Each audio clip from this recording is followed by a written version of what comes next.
Hello दोस्तों, आप सभी का हमारे यूट्यूब चैनल स्टडी आपके साथ में एक बार फिर से स्वागत है। आज हम लोग नवंबर मंथ के करंट अफेयर्स की शुरुआत करने जा रहे हैं और इस पूरे मंथ के करंट अफेयर्स को हम लोग टोटल 6 लेक्चर्स में कवर करने वाले हैं। तो ध्यान रखना है, 6 लेक्चर में हम पूरे मंथ का करंट अफेयर्स एक साथ कवर करने की कोशिश करते हैं और जो कि current affairs exam point of view से वेरी वेरी इंपॉर्टेंट होते हैं। इस पर्टिकुलर लेक्चर में हम लोग बात करेंगे 1 of November to 5 of November तक के सारे इंपॉर्टेंट करंट अफेयर्स जो कि एग्जाम पॉइंट ऑफ व्यू से इंपॉर्टेंट हो। साथ ही साथ ये पूरी करंट अफेयर सीरीज आपको different competitive exams like MPPSC, MPSI, forest guard, SSC और रेलवे पुलिस एग्जाम या अदर कोई भी कॉम्पिटेटिव एग्जाम हो जिनमें करंट अफेयर्स एक महत्वपूर्ण सब्जेक्ट हो, या ऐसे एग्जाम जिनमें करंट अफेयर्स आता हो, ऐसे सभी एग्जाम्स में ये करंट अफेयर सीरीज आपके लिए बहुत ही ज्यादा हेल्पफुल होने वाली है। और अगर आपको इस पूरी वीडियो का पीडीएफ चाहिए तो स्टडी आपके साथ नाम के टेलीग्राम ग्रुप से ज्वाइन होकर वहां से आप पीडीएफ को आसानी से डाउनलोड कर सकते हैं, जिसकी लिंक आपको इस वीडियो के डिस्क्रिप्शन में मिल जाएगी। तो चलिए हम लोग अब बात करते हैं क्विक रिवीजन की। क्विक रिवीजन में जाने से पहले ऐसे सभी मेरे साथी जो पहली बार इस वीडियो को देख रहे हैं वो चाहे तो हमारे चैनल को सब्सक्राइब, साथ ही साथ अपने डिफरेंट सोशल मीडिया प्लेटफॉर्म्स पर इस वीडियो को शेयर कर सकते हैं।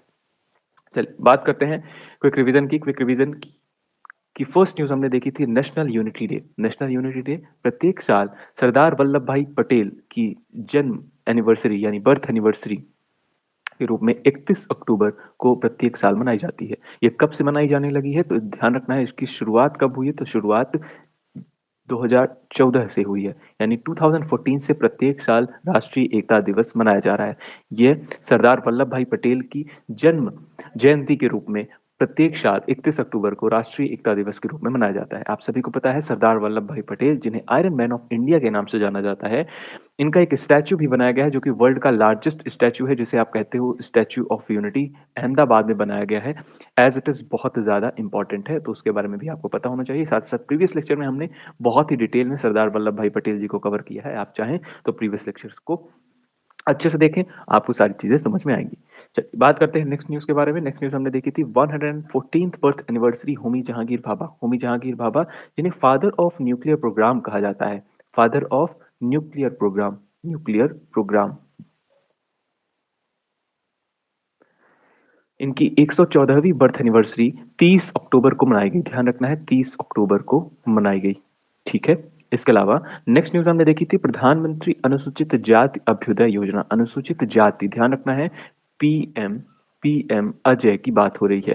पीएम अजय, इस योजना के अंतर्गत एससी वर्ग की कम्युनिटी के लोगों को, एससी कम्युनिटी के लोगों को गरीबी यानी कि से पावर्टी से निजात दिलाना है, या आप ऐसा कहें पावर्टी को दूर करने के लिए एक योजना बनाई गई है। स्पेसिफिकली एससी कम्युनिटी के लोगों की पावर्टी को दूर करने के लिए एक योजना बनाई गई, प्रधानमंत्री अनुसूचित जाति अभ्युदय योजना। As it is very very important है। इसके अलावा हमने नेक्स्ट न्यूज देखी थी साइक्लोन हमून के बारे में। मैंने आपको बताया था अगर ये आपका भारत है, अगर ये आपका भारत है तो भारत के बांग्लादेश वाले, और आप ऐसा कहें कि बे ऑफ बंगाल कोस्ट में ये हमून नाम का एक साइक्लोन देखने को मिला, जो कि बांग्लादेश के तट से टकराया है। और एक और जिसका नाम ईरान देश ने रखा था, मैंने आपको बताया था ईरान देश ने यह नाम रखा। इसके अलावा तेज नाम का एक और साइक्लोन उठा जो कि अरब सागर में उठा, और इसका नाम भारत में रखा है। तो ध्यान रखना है, एज इट इज ये इंपॉर्टेंट है, आप ये सारी चीजें ध्यान रखेंगे। इसके अलावा नेक्स्ट न्यूज हमने देखी थी कि इंडिया ने फिनिश किया Asian para games 2023 with 111 medals. 111 medals Bharat के खिलाड़ियों ने लाए हैं और बहुत जबरदस्त प्रदर्शन किया है Asian para games. Asian para games की जब हम लोग बात करते हैं तो आप सभी को पता है ये हांगझाओ चाइना में यानी चीन में ये आयोजित किया गया। इसके अलावा भारत के कुल कितने मेडल्स हैं तो 111 मेडल्स हैं, जिसमें से मैंने आपको बताया था 29 गोल्ड मेडल हैं, 29 गोल्ड मेडल है, 31 सिल्वर मेडल हैं, 31 सिल्वर मेडल हैं और 51 ब्रॉन्ज मेडल हैं, ब्रॉन्ज मेडल हैं। इसके अलावा इसमें मध्य प्रदेश के कौन से खिलाड़ी हैं वो भी मैंने आपको बताया था, स्पेसिफिकली ध्यान रखना है वो सारी चीजें। इसके साथ ही मैंने एक और नाम आपको ये ऐड करना है जिनका नाम है शीतल देवी। मैंने प्रीवियस लेक्चर में इनका नाम नहीं बताया है। तो शीतल देवी जो कि एक आर्चर है, बहुत ज्यादा चर्चा में रही हैं, इसलिए इनका नाम ध्यान रखना है। इन्होंने भारत को गोल्ड मेडल दिलाया है आर्चरी में। ठीक है, एज इट इज आपको ध्यान रखना है, बेहद बेहद इंपॉर्टेंट। अगर बात करें तो सबसे ज्यादा मेडल किस देश ने लाए हैं तो सबसे ज्यादा मेडल चाइना के हैं। तो ध्यान रखना है, सबसे ज्यादा मेडल एशियन पैरा गेम्स में चाइना के हैं। अगर बात करें एशियन पैरा गेम्स के पहले संस्करण की तो इसका पहला संस्करण फर्स्ट संस्करण यानी कि फर्स्ट एडिशन की अगर आप बात करें तो इसका फर्स्ट एडिशन 2010 में चाइना में कंडक्ट कराया गया था और ये इसका फोर्थ फोर्थ सेशन था या फोर्थ एडिशन था जो कि हांगझाऊ चाइना में कराया गया। तो ध्यान रखना है 2023 में अभी जो हुआ है वो फोर्थ संस्करण था। इसके अलावा इसका जो पांचवा संस्करण होने वाला है वो कहाँ पे होने वाला है, तो अगर बात करें आप फिफ्थ संस्करण की तो इसका पांचवा संस्करण जापान में होने वाला है। एज इट इज ये वाली बात भी आप ध्यान रखेंगे। चलिए बात करते हैं नेक्स्ट इंपॉर्टेंट न्यूज के बारे में। नेक्स्ट इंपॉर्टेंट न्यूज हमने देखी थी, इलेक्शन कमीशन ने अपॉइंट किया है राजकुमार राव को एज अ नेशनल आइकॉन। ध्यान रखना है इस बार के इलेक्शन के लिए इलेक्शन कमीशन ऑफ इंडिया ने राजकुमार राव जो कि एक एक्टर हैं उन्हें नेशनल आइकॉन के रूप में नियुक्त किया है। मुझे उम्मीद है कि आपको सारी बातें प्रीवियस लेक्चर्स की समझ में आई होंगी और आप सारी चीजों को आसानी से रिवाइज कर पाएंगे। ठीक है, चल बात करते हैं नेक्स्ट इंपॉर्टेंट आज के करंट अफेयर्स के बारे में।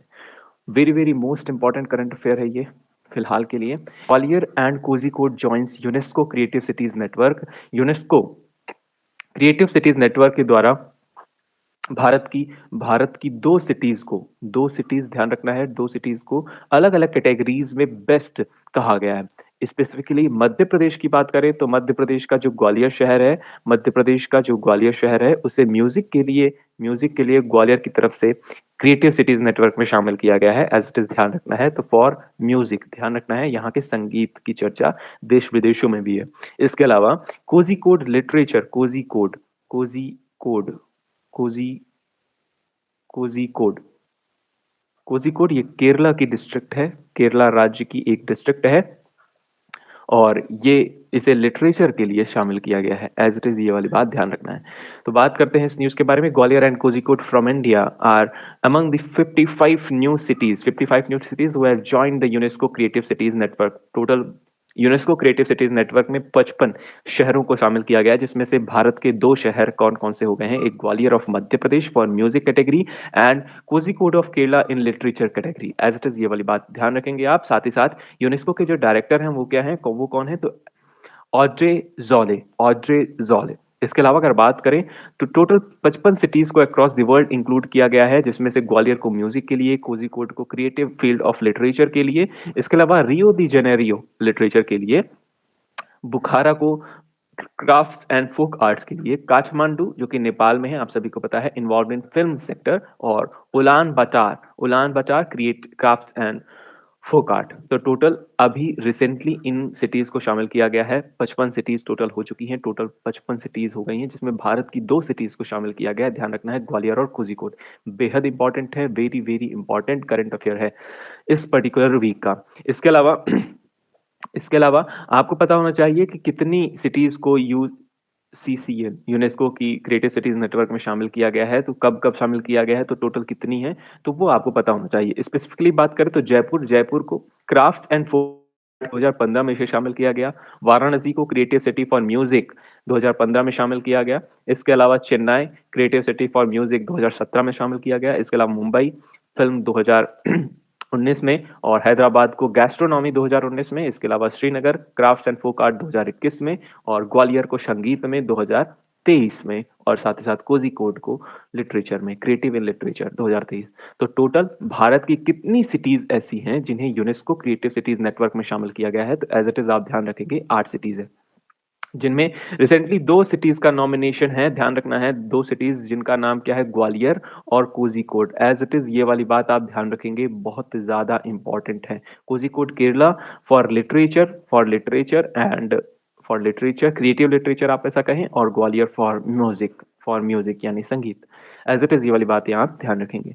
आप इसके पहले की इंफॉर्मेशन आप हो सके तो चाहे तो भूल भी सकते हैं, लेकिन फिलहाल जो करंट में है इसको तो बिल्कुल नहीं भूलना है ना। तो ये 2 न्यूज आप ध्यान रखेंगे। चलिए बात करते हैं नेक्स्ट इंपॉर्टेंट न्यूज के बारे में। नेक्स्ट इंपॉर्टेंट न्यूज है सचिन तेंदुलकर का एक स्टैच्यू मुंबई के वानखेड़े स्टेडियम में लगाया गया, जो कि अपने आप में बहुत बड़ी बात है। सचिन तेंदुलकर साहब एक जबरदस्त बैट्समैन क्रिकेटर रहे हैं, और इन्हें भारत रत्न से भी सम्मानित किया जा चुका है। कब सम्मानित किया गया भारत रत्न से, तो 2013 में इन्हें सम्मानित किया गया। एज इट इज बहुत ज्यादा इंपॉर्टेंट व्यक्ति हैं, और इनका एक स्टैच्यू बनाया गया है, एक स्टैच्यू जो अगर आप चाहें तो स्टैच्यू को देख सकते हैं। इनका एक स्टैच्यू है जिसको डिजाइन किसने किया है, जिसको डिजाइन किया है प्रमोद कांबले ने इसे क्रिएट किया है। ध्यान रखना है, प्रमोद कांबले ने इसे बनाया है। अगर मैं आपको दिखाने का प्रयास करूं तो आप ये देख पाएंगे कि आसानी से ये है सचिन तेंदुलकर जी का स्टैच्यू। सचिन तेंदुलकर का पूरा नाम क्या है? तो पूरा नाम है सचिन रमेश तेंदुलकर। चलिए पढ़ते हैं न्यूज को। कहाँ बनाया गया है? तो एज इट इज ध्यान रखना है, मुंबई में ये स्थापित किया गया। मुंबई के कहाँ? तो वानखेड़े स्टेडियम में इसे स्थापित किया गया। अचीवमेंट क्या है सचिन तेंदुलकर की? तो प्रतिमा में तेंदुलकर को गति करते हुए, स्ट्रोक खेलते हुए दर्शाया गया है और इसे सचिन तेंदुलकर स्टैंड के बगल में रखा गया है। इस प्रतिमा का निर्माण राज्य के अहमदनगर के चित्रकार एवं मूर्तिकार प्रमोद काम्बले ने किया है। सचिन तेंदुलकर की उपलब्धियां क्या हैं? उपलब्धियां भी आप जानें तो बेहतर होगा। इन्हें Arjun award 1994, Khel Ratna award 1997, Padmashri 1998, Padma Vibhushan 2008 and Bharat Ratna 2013 से नवाजा गया। अपने आप में बहुत बड़ी बात है। उन्होंने 2013 में मुंबई के वानखेड़े स्टेडियम में ही अपने घरेलू मैदान से संन्यास लिया और तब से उन्होंने प्लेइंग और उसके बाद उन्होंने एक ऑटोबायोग्राफी भी लिखी जिसका नाम क्या है? प्लेइंग इट माई वे। तो क्या क्या चीजें इंपॉर्टेंट हो गई, मैं आपको बताने का प्रयास करता हूं इस न्यूज में क्या इंपॉर्टेंट है। तो सबसे पहली न्यूज क्या है? तो एज इट इज टाइटल आपको पता होना चाहिए, सचिन तेंदुलकर साहब का एक स्टैचू मुंबई के वानखेड़े स्टेडियम में लगाया गया, जिसका निर्माण प्रमोद काम्बले ने किया। इसके अलावा आपको दूसरी बात पता होनी चाहिए कि सचिन तेंदुलकर साहब को भारत रत्न से कब सम्मानित किया गया? तो भारत रत्न से 2013 में सम्मानित किया गया। तीसरी बात आप क्या ध्यान रखेंगे? तीसरी बात, इनकी एक ऑटोबायोग्राफी है, आत्मकथा जिसे आप कहते हैं, उसका नाम क्या है? एज इट इज बहुत ज्यादा इंपॉर्टेंट है क्योंकि अब चर्चा में है ये, प्लेइंग इट माई वे। ठीक है, तो एज इट इज आप ये वाली बात ध्यान रखेंगे, प्लेइंग इट माई वे। चलिए, मुझे उम्मीद है कि आपको ये सारी बातें याद रहेंगी, प्लेइंग इट माई वे। चलिए बात करते हैं नेक्स्ट इंपॉर्टेंट न्यूज के बारे में, जो कि अपने आप में बहुत बड़ी न्यूज है। सऊदी अरेबिया होस्ट करने वाला है 2034 का FIFA world cup. FIFA world cup 2034 का कौन सी कंट्री होस्ट करने वाली है? तो आपको पता होना चाहिए, सऊदी अरेबिया होस्ट करने वाली है। एज इट इज बेहद इंपॉर्टेंट न्यूज है, बिल्कुल। अगर आप फीफा की बात करें तो फीफा के जो प्रेसिडेंट हैं वो हैं गियानी इन्फैंटिनो। प्रेसिडेंट का नाम यहाँ पर लिखा हुआ है। प्रेसिडेंट हैं फीफा के गियानी इन्फैंटिनो, और फुल फॉर्म आपको पता होना चाहिए फीफा का। ठीक है, इसके अलावा इंटरनेशनल फुटबॉल फेडरेशन आपके जो प्रेसिडेंट है गियानी इन्फैंटिनो, उन्होंने ये कहा है कि इस बार सऊदी अरेबिया होस्ट करेगा फीफा वर्ल्ड कप 2034 का। ठीक है, तो नेक्स्ट जो वर्ल्ड कप है वो 2026 में होगा, उसके बाद 2030 में, और उसके बाद 2034 में। तो आप देख रहे हैं बिडिंग होती है इसकी, और बिडिंग में कौन जीता है, कौन सा देश जीता है? तो सऊदी अरेबिया। 2026, 2030 और 2034। 2034 अभी बात किसकी हो रही है? 2034 में सऊदी अरेबिया होस्ट करेगा फीफा वर्ल्ड कप। इसके अलावा अगर आप बात करें तो 2026 की अगर आप बात करें तो तीन कंट्रीज हैं from the continent of north America, United state of America, Mexico and Canada host करेंगे 2026 का फीफा वर्ल्ड कप। तो तीन कंट्रीज होस्ट करेंगी 2026 का वर्ल्ड कप। उन कंट्रीज का नाम क्या है? तो नॉर्थ अमेरिका कॉन्टिनेंट से यूएसए, मैक्सिको मैक्सिको और साथ ही साथ कनाडा होस्ट करेंगी फीफा वर्ल्ड कप 2026 का। इसके अलावा 2030 का जो वर्ल्ड कप है वो कौन होस्ट करेगा? तो वहां पर भी आपको तीन कंट्रीज देखने को मिलती हैं, और भी कई कंट्रीज हैं, तो आप इन्हें अच्छे से देखें। यहाँ पर Morocco, Portugal and Spain will host the World Cup 2030 and matches will be held also in Argentina, Paraguay and Uruguay। तो होस्ट करने वाली कंट्रीज देखिए, मोरक्को, पोर्चुगल और स्पेन है। तो बेसिकली आपको पता होना चाहिए 2030 में मोरक्को, पोर्चुगल और स्पेन, MPS, ठीक है, होस्ट करेंगी। लेकिन कुछ मैचेस अर्जेंटीना, पराग्वे और उरुग्वे में भी होंगे। मुझे उम्मीद है कि ये वाली बात आपको पसंद आई होगी या समझ में आई होगी।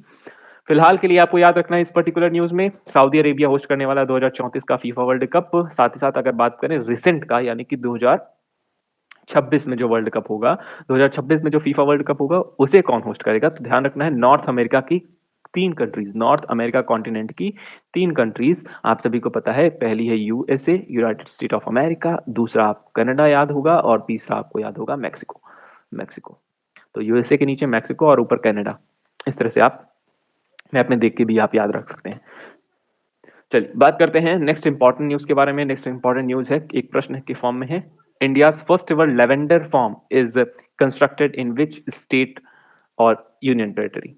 लेवेंडर फॉर्म, भारत का पहला लेवेंडर फॉर्म किस राज्य में बनाया गया है? तो वो है Jammu Kashmir. As it is बहुत ही बेहद खूबसूरत फॉर्म है ये, आप देखें इस तरह का ये एक फूल है, एक पौधा है, एक लेवेंडर फॉर्म बनाया गया है जम्मू एंड कश्मीर में। अगर इसके बारे में थोड़ा-सा बात करें तो इंडिया का पहला लेवेंडर फॉर्म चल्ला विलेज जम्मू एंड कश्मीर के कठुआ डिस्ट्रिक्ट में बनाया जा रहा है। इसके अलावा ये लगभग 2 हेक्टेयर ऑफ लैंड में ये फैला हुआ है और साथ ही साथ अगर बात करें तो यूरोप के मूल निवासी लेवेंडर को 2018 में सीएसआईआर अरोमा मिशन के तहत जम्मू विभाग के समशीतोष्ण क्षेत्रों में Indian institute of integrative medicine द्वारा पेश किया गया था और डोडा भारत की बैगनी क्रांति का जन्म स्थान बन गया। तो ध्यान रखना है, Doda became the birthplace of Indian purple revolution. Indian purple revolution, अगर आपसे पूछ लिया जाए पर्पल रिवॉल्यूशन किससे एसोसिएटेड है तो आपको पता होना चाहिए लेवेंडर। ठीक है, तो मुझे उम्मीद है कि इस पर्टिकुलर न्यूज में आप ध्यान रखेंगे। एक इंडिया का पहला लेवेंडर फॉर्म कौन सा राज्य या कौन सी यूनियन टेरिटरी आपसे पूछ लिया जाए तो बनने वाला है, तो इंडिया का पहला lavender form Jammu Kashmir Kathua district चल्ला विलेज में बनने वाला है। एज इट इज बहुत इंपॉर्टेंट है, आपको ये वाली बात पता होनी चाहिए और लगभग 2 हेक्टेयर में ये फैला हुआ फॉर्म है। बात करते हैं नेक्स्ट इंपॉर्टेंट न्यूज के बारे में। नेक्स्ट इंपॉर्टेंट न्यूज है Jammu Kashmir adjudged as a best performing states and UTs under AKAM and MMAD। इसका फुल फॉर्म क्या है?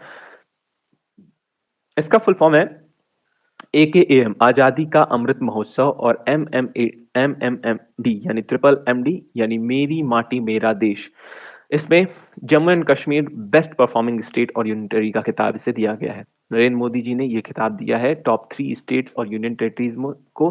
स्पेसिफिकली फर्स्ट रैंक किसको दी गई है तो जम्मू एंड कश्मीर को फर्स्ट रैंक, सेकंड गुजरात को और थर्ड हरियाणा और राजस्थान को जॉइंटली रूप से दिया गई। तो अगर बात करें अमृत महोत्सव अवार्ड्स की तो ध्यान रखना है अमृत महोत्सव अवार्ड। अमृत महोत्सव अवार्ड्स में तीन स्टेट्स को स्पेसिफिकली खिताब दिया गया। पहला स्टेट आपको पता होना चाहिए जम्मू कश्मीर, दूसरा आपको पता होना चाहिए गुजरात, तीसरा आपको पता होना चाहिए हरियाणा एंड राजस्थान। अगर बात करें आजादी का Amrit Mahotsav award top 3 performing ministries की बात करें तो कौन कौन सी मिनिस्ट्रीज की बात कर लें तो ministry of external affair, ministry of defence और थर्ड है नेक्स्ट है आपको पता होना चाहिए ministry of railway and ministry of education. तो 3 मिनिस्ट्रीज को भी अवार्ड दिया गया आजादी अमृत महोत्सव अवार्ड। तो पहला आपको ध्यान रखना है एक्सटर्नल अफेयर, दूसरा आपको डिफेंस, तीसरा आपका रेलवेज एंड एजुकेशन। मुझे उम्मीद है कि ये वाली बात आपको समझ में आई होगी। बेहद सिंपल सी न्यूज थी, आपको एज इट इज पता होनी चाहिए। तो आजादी का Amrit Mahotsav awards first rank Jammu Kashmir, second Gujarat, तीसरा हरियाणा एंड राजस्थान। कैसे याद होगा? जम्मू कश्मीर आपको याद रखना है क्योंकि एक न्यूज ही है। तो जम्मू कश्मीर बहुत जबरदस्त प्रदर्शन है, सेकंड गुजरात फेवरेट है। कैसे? नरेंद्र मोदी जी वहीं से आते हैं तो गुजरात की सेकंड रैंक है और थर्ड हरियाणा है, राजस्थान पड़ोसी, गुजरात के ही पड़ोसी राज्य आपको पता होना चाहिए। बात करते हैं मिनिस्ट्रीज की तो सबसे पहले एक्सटर्नल अफेयर्स, सेकंड आपको ध्यान रखना है डिफेंस और थर्ड रेलवेज एंड एजुकेशन। बात करते हैं नेक्स्ट इंपॉर्टेंट न्यूज के बारे में। नेक्स्ट इंपॉर्टेंट न्यूज है ECI election commission of India ने एमओयू साइन किया है मिनिस्ट्री ऑफ एजुकेशन के साथ to bring electoral literacy to classroom across the country. इसका मतलब क्या है? इलेक्शन कमीशन ऑफ इंडिया यानी कि भारत का जो निर्वाचन आयोग है उसने मिनिस्ट्री ऑफ एजुकेशन के साथ मिलकर क्लासरूम्स यानी बच्चों में भी इलेक्टोरल लिटरेसी की भावना को पैदा करना, साथ ही साथ उनकी एक पर्टिकुलर समझ को विकसित करने के लिए, एक क्लासरूम तक इस सोच को पहुंचाने के लिए या निर्वाचन में किस तरह की चीजें होती हैं, क्या भूमिकाएं होती हैं, ये सारी चीजों का ज्ञान बच्चों को दिलाने के लिए एक एमओयू साइन किया है। ये पूरे देश में बच्चों को इसके प्रति जागरूक या लिटरेट किया जाएगा। अगर बात करें इसके ऑब्जेक्टिव की तो इसका ऑब्जेक्टिव है to include voter education electoral literacy in the curriculum from class 6 to class 12 in all school. Class 6वीं से 12वीं तक के सभी बच्चों के करिकुलम में वोटर एजुकेशन और इलेक्टोरल लिटरेसी को लेकर कुछ लेसन्स या प्लान्स दिए जाएंगे। मुझे उम्मीद है कि ये वाली बात आप समझते हैं। वोटर लिटरेसी या वोटर एजुकेशन यानी कि कब से कौन सी उम्र होती है वोट देने की, एक्चुअल एज क्या है, आप कब से मतदान दे सकते हैं और मतदान का लक्ष्य क्या होना चाहिए, आप सभी को ये वाली बात पता है। मतदान किसको करना चाहिए ये भी आपको पता है। किस तरह से आप जागरूक होते हैं, किस तरह से आप चीजों को समझते हैं, आप देश में आसपास की चीजों को ऑब्जर्व करते हैं, कौन कौन सा नेता आपके लिए बेहतर है, कौन सा नेता आपके लिए अच्छा है, ये सारी चीजों को ध्यान में रखते हुए आप वोट करते हैं। मुझे उम्मीद है कि ये वाली बात आपको पता होगी और आपको स्पेसिफिकली पता होना चाहिए कि आपके पास एक अधिकार दिया गया है, आपको यह अधिकार दिया गया है, वो है क्या? मतदान करने का अधिकार। तो ये सारी चीज़ें इस पर्टिकुलर पाठ्यक्रम में प्रोवाइड कराई जाएँगी। इसके अलावा बात करें तो एमओयू के तहत चुनावी साक्षरता पर अध्ययन सामग्री एनसीईआरटी स्कूल पाठ्यपुस्तकों में शामिल की जाएगी और राज्य के शिक्षा बोर्डों को भी इसे पालन करने की सलाह दी जाएगी। हालाँकि इससे ज़्यादा इम्पोर्टेंट क्या है, तो ये तो बिल्कुल बेसिक न्यूज़ थी कि इलेक्शन कमीशन ऑफ इंडिया ने एजुकेशन मिनिस्ट्री के साथ ये सारी चीज़ें की। ये बहुत ही बेसिक न्यूज़ थी, लेकिन इसमें आपको पता होना चाहिए स्पेसिफिकली उसके आस-पास के सराउंडिंग फैक्ट्स के बारे में। अगर बात करें राइट टू वोट के बारे में, यानी कि मतदान करने का जो अधिकार है is not just a privilege but a basic human right. यह एक मानव अधिकार है। It is protected by universal declaration of human right 1948। इसे प्रोटेक्ट किया गया है universal declaration of human right 1948 के तहत। इसके अलावा right to vote in the constitution of India is guaranteed under article 326 as it is. ध्यान रखना है, भारत का संविधान आपको यह अधिकार देता है। कौन से आर्टिकल में? तो आर्टिकल नंबर ध्यान रखना है 326 एज इट इज आप हाईलाइट कर लीजिए, बेहद इंपॉर्टेंट है। आप आने वाले अपकमिंग एग्जाम में ये प्रश्न जरूर पूछा जा सकता है कि राइट टू वोट को कौन से आर्टिकल में के तहत आपको ये अधिकार दिया गया है। तो आपको पता होना चाहिए, आप जो मतदान करने जाते हो, आप सभी आपके पेरेंट्स जाते हैं, वो कौन से अनुच्छेद के तहत जाते हैं, किस तरह भारत का संविधान आपको यह अधिकार देता है कि आप जाएं और मतदान करें। तो यह अधिकार भारत का संविधान देता है आपको अनुच्छेद 326 के तहत। इसके अलावा भारत में जो वोटिंग एज है उसको 21 साल से 18 साल कब कर दिया गया? 21 साल से 18 साल कब कर दिया गया? ये वाली बात भी आपको पता होनी चाहिए। तो वोटिंग एज को 21 साल से 18 साल किया गया 65th कॉन्स्टिट्यूशनल अमेंडमेंट 1988 के तहत। एज इट इज बहुत ज्यादा इंपॉर्टेंट है, ध्यान रखना है आपको। 61st कॉन्स्टिट्यूशनल अमेंडमेंट 1988 के तहत जो वोटिंग एज है वो 21 साल से 18 साल कर दी गई। बिल्कुल सिंपल सी न्यूज है, क्योंकि पहले 1988 के पहले जो भारत में वोटिंग एज थी वो 21 साल थी, जिसे बाद में घटाकर 18 साल कर दी गई। कब की गई है? तो 61st कॉन्स्टिट्यूशनल अमेंडमेंट 1988। इसके अलावा आर्टिकल 326 आपको पता होना चाहिए। इसके अलावा ये बिल कब इंट्रोड्यूस हुआ, ये इन्फोर्स कब हुआ? तो ये बिल इन्फोर्स हुआ 1989 28 मार्च।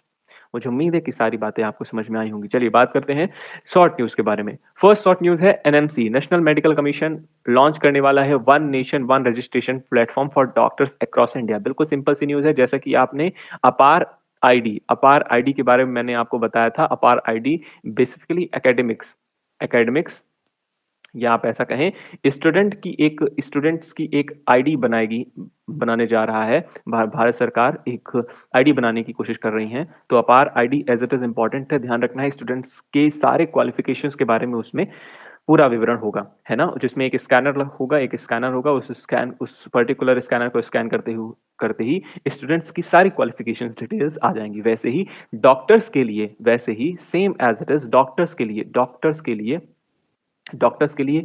उनका एक आईडी कार्ड बनाया जाएगा, जिसे कहा जा रहा है, एज इट इज पता होना चाहिए, one nation one registration platform. ये डॉक्टर्स के लिए बनाया गया एक कार्ड होगा, जिसमें डॉक्टर्स के सारे स्पेशलाइजेशन और उनकी दक्षता क्या है, यानी कि वो किस क्षेत्र में निपुण है, साथ ही साथ उनकी जो क्वालिफिकेशंस हैं उनको भी या क्या सर्टिफिकेट्स हैं उनके पास, उनके बारे में सारा विवरण होगा। तो एज इट इज ध्यान रखना है, डॉक्टर्स के लिए एक कार्ड बनाया जाएगा जिसका नाम क्या है? One nation one registration platform. चल बात करते हैं नेक्स्ट इंपॉर्टेंट न्यूज के बारे में। नेक्स्ट इंपॉर्टेंट न्यूज है कप्पू सदाशिव मूर्ति, जो कि सीएमडी बन गए हैं, चेयर मैनेजिंग डायरेक्टर बन गए हैं, चेयरमैन एंड मैनेजिंग डायरेक्टर भेल। आप सभी को पता है भेल कंपनी के बारे में, और उसके नए सीएमडी बन गए हैं कौन? सदाशिव मूर्ति साहब। एज इट इज ध्यान रखना है, एक सिंपल सा फैक्ट है, एज इट इज आप ध्यान रखेंगे। चलिए बात करते हैं आज के प्रैक्टिस क्वेश्चन के बारे में। आज का आपका फर्स्ट क्वेश्चन है city of literature in UNESCO creative cities network is. Bharat की कौन सी सिटीज को सिटी ऑफ लिटरेचर का खिताब 2023 में दिया गया है? कोझिकोड, ग्वालियर, दिल्ली या मुंबई? ध्यान रखना है, एज इट इज आपको इसका जवाब कहाँ देना है? आपको इसका जवाब कमेंट सेक्शन में देना है। अगर आपको इस लेक्चर से रिलेटेड किसी तरह की क्वेरी है और अगर आप किसी तरह का सुझाव देना चाहते हैं तो वो भी दें, साथ ही साथ कुछ अच्छा बताना चाहें तो आप वो भी कमेंट सेक्शन में जरूर बताएं। इस लेक्चर से रिलेटेड आप जो भी अच्छा फीडबैक देना चाहें दे सकते हैं। Which country will host the FIFA mains world cup 2034? 2034 में फीफा वर्ल्ड कप कौन-सी कंट्री आयोजित करने वाली है? आपको इसका जवाब कहाँ देना है? कमेंट सेक्शन में देना है। इसके अलावा आप कमेंट सेक्शन में 2026 के वर्ल्ड कप की होस्ट कंट्रीज़ को भी लिख दें, जिससे आपका रिवीजन हो जाए। मुझे उम्मीद है कि आपको सारा सेशन पसंद आया होगा और आप लगातार हमसे जुड़े रहेंगे और आपको ऐसी ही कुछ अच्छी इन्फॉर्मेशन मैं आपके साथ साझा करता रहूँगा। अगर आप चाहें तो आप इंस्टाग्राम, टेलीग्राम और फ़ेसबुक के माध्यम से मुझसे जुड़कर आप अपने सवाल पर्सनली पूछ सकते हैं। इसके अलावा हम लोग अब फिर से मिलेंगे अपने नेक्स्ट लेक्चर में, तब तक के लिए आप सभी अपना ख़्याल रखिए और मुस्कुराते रहिए। Thank you, Tata, bye-bye.